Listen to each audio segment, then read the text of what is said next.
Billionaire wealth is a lie. The 71 method, systematic audit explained.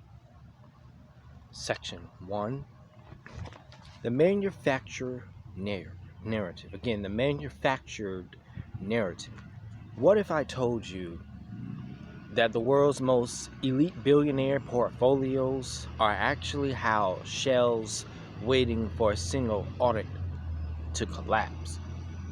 By the 71 method systematic audit, we discover that concentrated wealth isn't growing. It's dissolving into phantom assets. We are exposing the manufactured narrative of global solvency to show you the forensic insolvency hiding in plain sight. Think of modern ultra high net worth capital as an elite house of cards. From the outside, the architecture looks monumental, complex, and unshakable. It towers over every day, commanding immense structural authority in defining what society calls value. But look closer at the foundation. These bottom rows aren't built on rigid, solid ground. They are resting on wet ink, printed promises, cynical loans, and unverified valuations that rely entirely on nobody pulling at the strings. Modern financial solvency is not a concrete reality. It is a carefully manufactured narrative, a spell cast over the public to mask its structural, forensic insolvency. Section 2.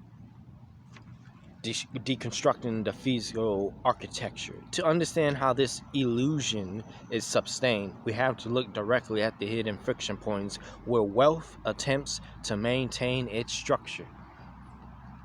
Billionaire portfolios are rarely built on cash. Again, billionaire portfolios are rarely built on cash. They are built on concentrated blocks of liquidity, layer holding companies, and debt vehicles structured across multiple jurisdictions.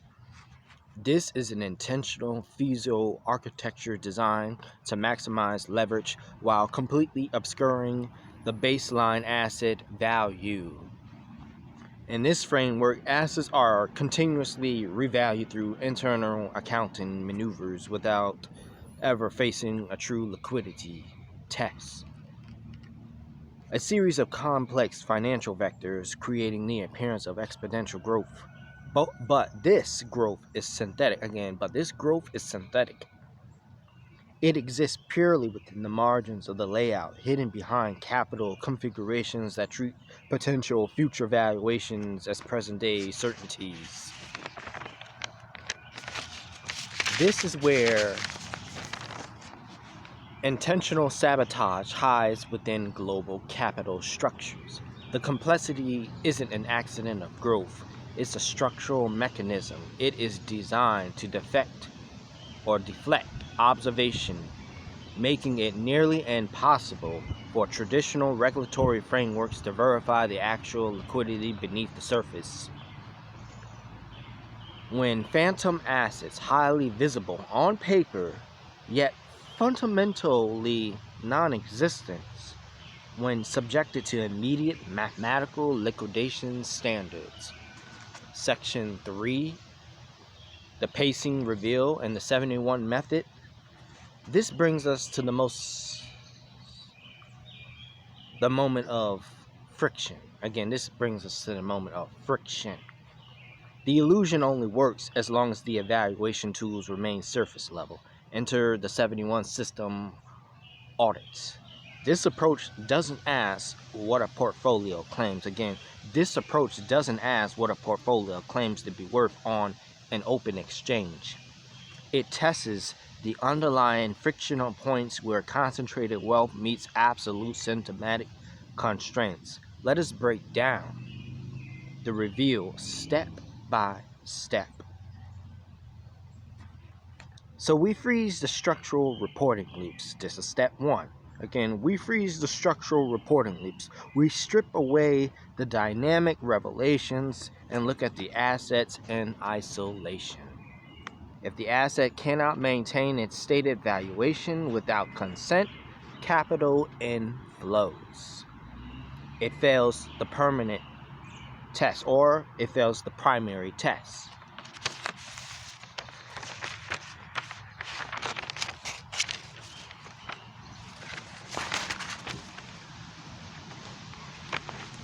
Step 2, the structural friction test. We apply cross-jurisdictional verification. We trace debt structures used to fund the upper tiers of the portfolio down to their ultimate original point. This is where the house of cards began to sway. You see, the 71 method exposes the fact that the same asset is often being pledged multiple times across separate networks, hidden structural defect that turns a supposed billion-dollar foundation into a net negative liability. Look at what happens with a single targeted forensic inquiry. When the 71 method isolates the systematic friction points, the manufacturer growth model breaks down instantly. The upper tiers of the portfolio, which seem so massive, are revealed to be entirely dependent on the architectural stability of the lower over-leveraged cards. The outcome is absolute. The portfolio dissolves from untouchable financial empire into a stark state of forensic insolvency. Section 4. The ripple effects in global market redesign. The collapse of a single concentrated portfolio is never an isolated event. Again, the collapse of a single concentrated portfolio is never an isolated event. Predicting the ripple effects, when the 71 method exposes these hidden hollow structures, it forces a complete synthetic redesign of how global markets define and verify value.